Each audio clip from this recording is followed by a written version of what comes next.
Bonjour, bonjour, bonjour. Euh,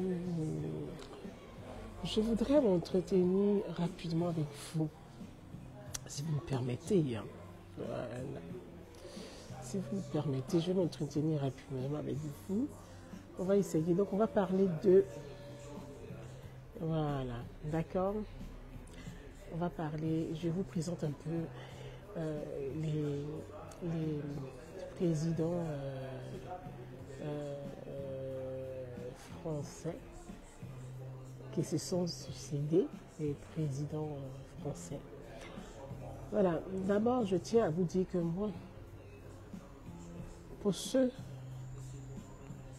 qui ne pourront pas supporter ce petit entretien avec moi, d'accord, on va décrypter brièvement, je n'ai pas assez de temps, mais je voudrais rapidement, très brièvement décrypter le discours du président Emmanuel Macron, son message pour la, je pense que 30e conférence des ambassadeurs. Donc, chaque début d'année, le chef de l'État, c'est une tradition française. Donc, le chef de l'État français reçoit tous les ambassadeurs de la France. Donc, c'est ça, c'est une tradition française. Et pour expliquer sa vision à l'international, les grands axes à l'international, pour dérouler sa feuille de route, voilà, pour ses ambassadeurs. Il est le chef de l'État. Et ça, ce n'est pas une question de politique, mais c'est la géopolitique, des politiques politiciennes, je veux dire. Le chef de l'État reçoit les ambassadeurs, il va leur faire part de ses grands axes. Il va définir ses grands axes. C'est une tradition française. Et puis, je prends rapidement, je dis brièvement la parole, je ne vais pas rester longtemps parce que je suis dans un cadre, vous aurez remarqué ou me constater que je suis dans un cadre où je ne peux pas parler fort. Donc je ne vais pas rester très longtemps avec vous, mais je vais rapidement venir sur cette actualité. Il y a tellement d'actualités et puis aussi, d'abord vous dire très belle année. On ne sait pas parler de vive voix, j'aurai le temps de présenter mes vœux pour mes vœux de bonne année. Et puis, mon souhait pour mon pays d'origine, la Côte d'Ivoire, et puis mon souhait pour la France, qui est mon pays d'accueil, que j'aime, je le dis sans ambiguïté, je le dis avec beaucoup de fierté. Oui, j'aime la France, j'aime la Côte d'Ivoire, j'y peux rien, c'est comme ça. Et puis, je n'ai pas à m'expliquer là-dessus, je pense que ça a un minimum de choses, de valeurs. Et quand on a reçu une éducation, quand on a reçu des valeurs, quand on nous a transmis des valeurs, c'est que ton pays d'accueil, tu te dois de le respecter, de l'aimer. Voilà, comme je le dis, et puis je dis, moi j'ai bien aimé cette phrase de Nicolas Sarkozy, la France, tu l'aimes ou tu la quittes. Point barre. Et ça ne s'explique pas. Parce qu'on ne peut pas dire qu'on aime la France, on vit en France et détester la France. Ça, il faut qu'on soit clair là-dessus. Si vous vivez en France, c'est parce que vous avez envie de vivre en France. C'est parce que la vie elle est meilleure pour vous ici. Sinon, personne n'a enchaîné qui que ce soit pour venir vivre en France. L'esclavage, c'est terminé. On ne met plus personne dans le bateau. Aujourd'hui, c'est vous-même qui payez les 5 000 euros, 7 000 euros pour monter dans des bateaux gonflables pour venir en France. Donc, on ne peut pas venir payer 7 000 euros, 8 000 euros, 10 000 euros, prendre des bateaux gonflables pour ceux qui ont la chance de survivre, venir en France et détester la France. En ce moment, vous restez dans votre pays d'origine. On ne vous oblige pas à rester ici. Vous n'êtes pas obligé d'y être. Le monde est vaste. L'Afrique est énorme. Donc, c'est ce que j'ai aimé l'expression du président Emmanuel Macron quand il dit « c'est faux intellectuels africains ». Et moi, je le dis. Donc, forcément, je suis en phase avec ce qu'il a dit. Je suis en phase avec ce qu'il a dit. Il dit « c'est faux intellectuels africains ». Mais moi, je vous appelle panafricain. Faux intellectuel, moi j'avais toujours dit. Donc, quand le président Macron reprend cette phrase, ben, je vous assure que je trinque. Je dis enfin le courage. Il faut nommer les choses. Moi, je ne fais pas partie de ces Africains qui vont croire, oui, Macron a humilié les dirigeants africains. Macron, Macron n'a humilié personne. Il a dit ce qui est juste. Il a dit ce qui est. Moi-même, je sais ce qu'il a dit. Des personnes avec lesquelles je parle hors réseaux sociaux, hors ligne, ils savent que ce que Macron a dit, je leur ai dit ça. Ce concernant sur l'armée française.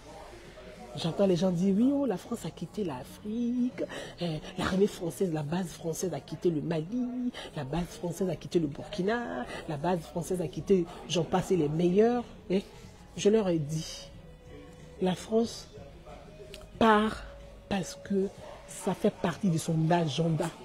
Personne, je le dis et je le répète, je pèse mes mots. Je suis Guzan Naoumi. Je dis, personne. La France part parce que elle a réduit ses effectifs. Ça fait partie de son agenda, de son programme. Depuis l'arrivée, le deuxième mandat du président Emmanuel Macron, hein, le programme, l'agenda, il faut réduire les effectifs. Et je prendrai le temps, comme je le dis, pour vous expliquer, pour vous donner cette thématique, pour vous expliquer la géopolitique. Chaque fois que je vous parle de la géopolitique, je dis la géopolitique, elle est importante. Et ce qu'il manque à la classe politique africaine, c'est l'éducation politique. C'est les outils de la géopolitique. Les outils de la géopolitique manquent beaucoup à la classe politique africaine. Ce qui fait qu'ils sont toujours perdus, éparpillés, étonnés, comme si on doit les aimer. Mais vos propres peuples, est-ce que vous les aimez? Et puis on doit vous aimer. À un moment donné, grandissez. Grandissez quoi. La France a son agenda, tout le monde le sait.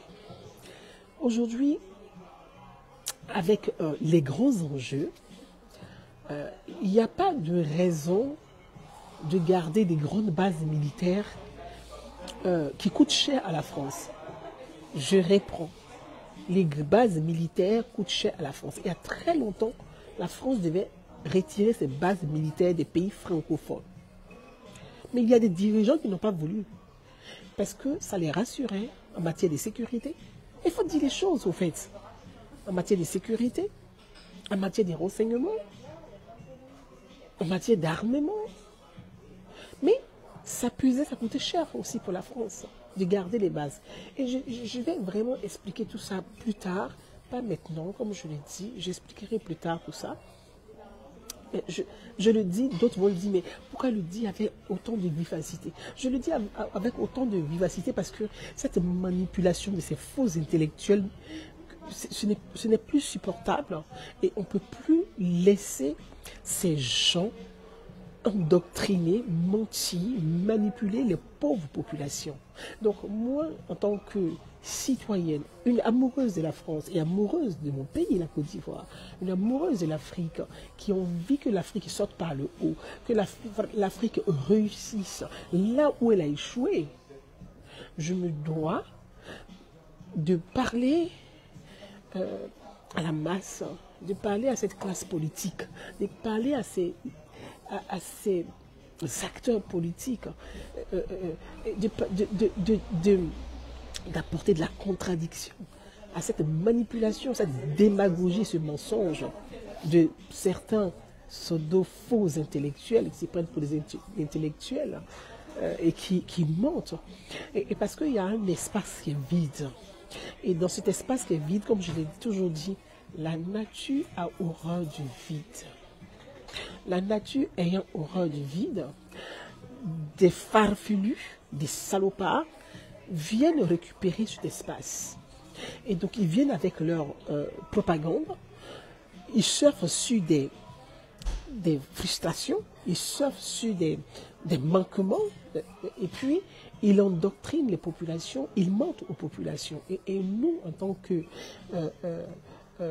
leaders d'opinion, en tant qu'ambassadeurs de la paix, en tant que des ambassadeurs de la francophonie, de cette relation. Quand je parle d'ambassadeur, ce n'est pas les titres d'ambassadeur, mais en tant que francophone et francophile, on se doit de préserver, de protéger, de promouvoir cette relation entre la France et les pays francophones. Et moi, c'est ça. Voilà.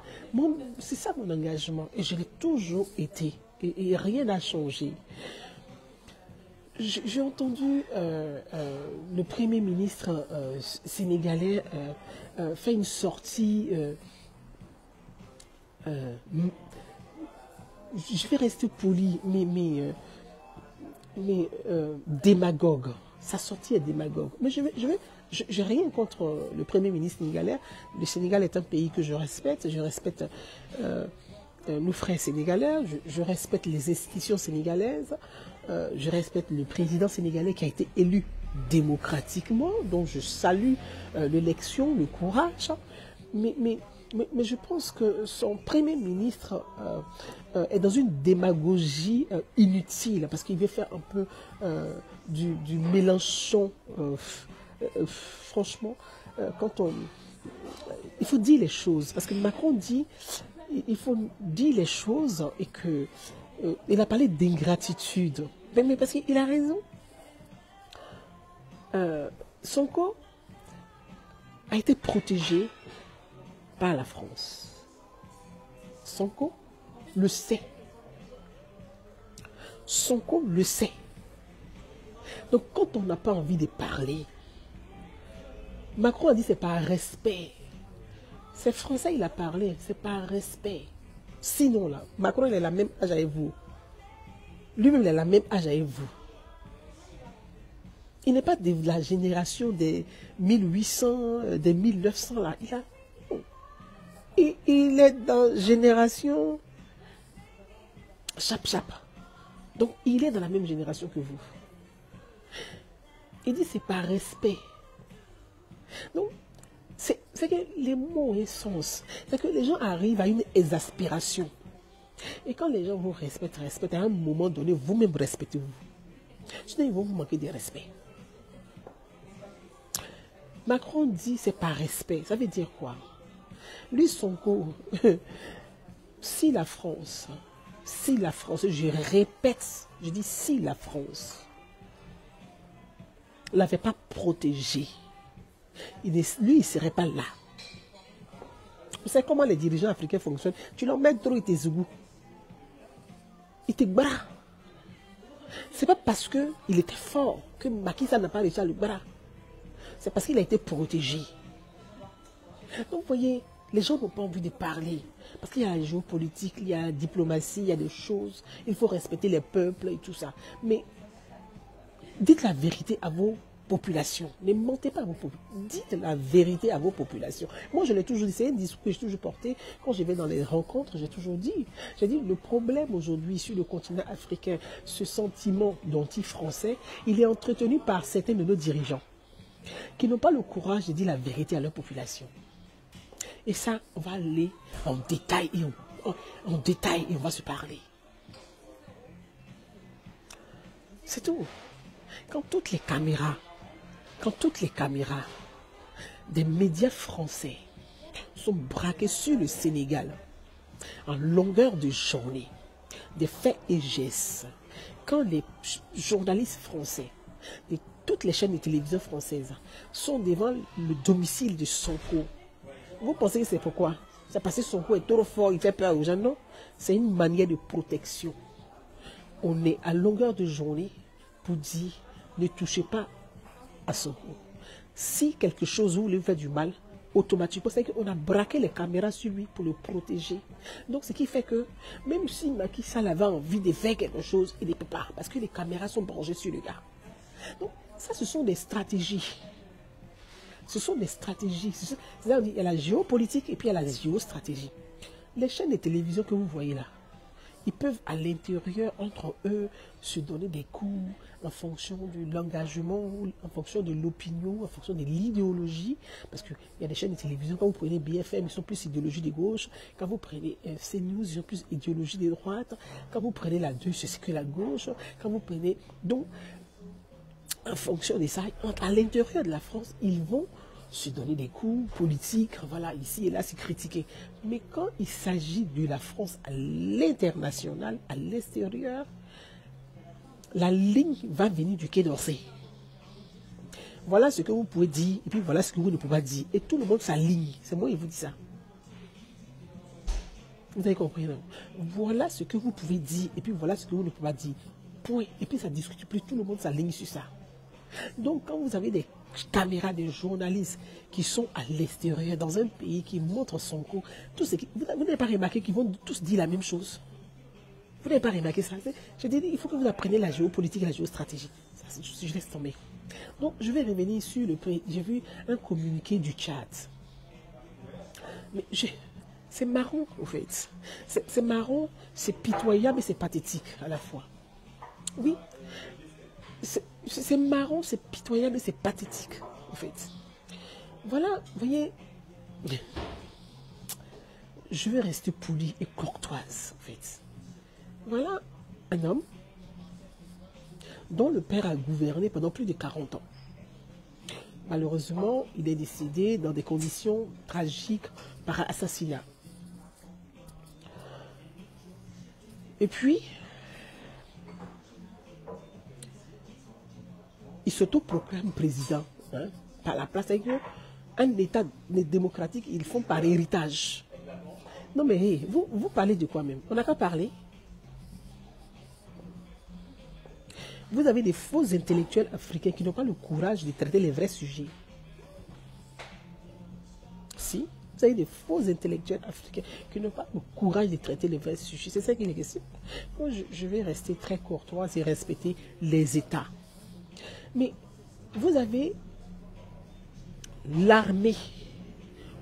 Le Tchad, Idriss Déby, paix à son âme, a dirigé le Tchad avec des armes à la main, tout le temps. Donc ça veut dire que l'armée là, et c'est d'une façon familiale. Donc il y a des choses compliquées là-dedans. On ne va pas rentrer dans ces sujets, dans ce débat. Et puis, il est assassiné dans des conditions mystérieuses. Où pour l'instant, chacun essaie, bon, on ne sait pas, il n'y a pas d'enquête, il n'y a rien. Bon, je ne rentre pas là-dessus, je ne suis pas tchadienne, non, je ne vais pas rentrer là-dedans. Et puis, son fils accède au trône. Mais pour que toi, tu sois assis là, qui est parti au Tchad pour pouvoir calmer le jeu? Parce que la tragédie familiale, il y a une guerre de famille entre vous. On ne sait pas qui tire sur qui. On n'a pas envie de parler. Vous avez tous les armes en main. On ne sait pas qui tire sur qui. C'est Emmanuel Macron, le président français, qui s'est dépêché et qui est parti au Tchad pour abaisser les tensions parce que les gens sont en armes, des guerres de famille qui vont venir prendre les populations en otage. On ne sait pas par où terminer. On va avoir des massacres, les gens vont mourir dans les rues. Il faut préserver des vies. C'est pour ça qu'il dit, ne soyez pas ingrats, remerciez-nous.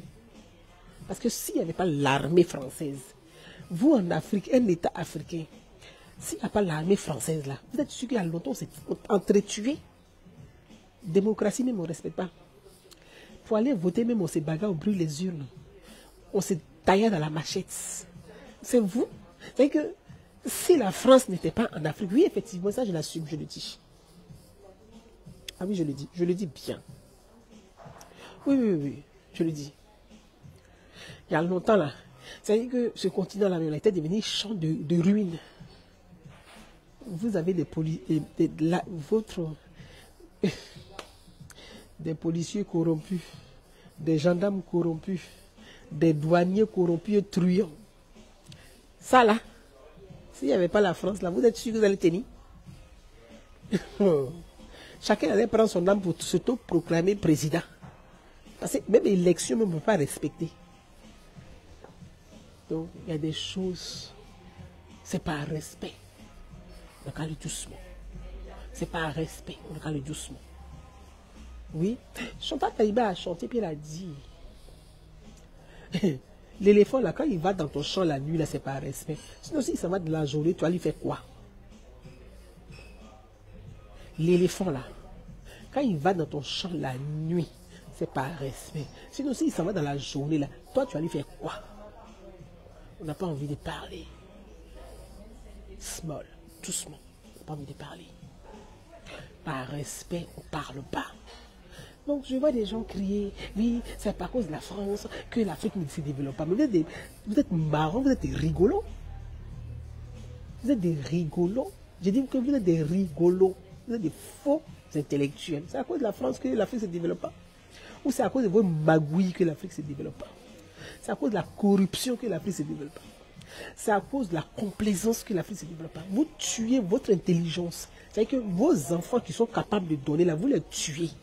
L'Afrique ne se développe pas pour ça. Ce n'est pas à cause de la France. Et après, un exemple banal. J'ai eu un rapport sur l'éducation nationale. Je suis là hein, depuis... Est-ce que je parle?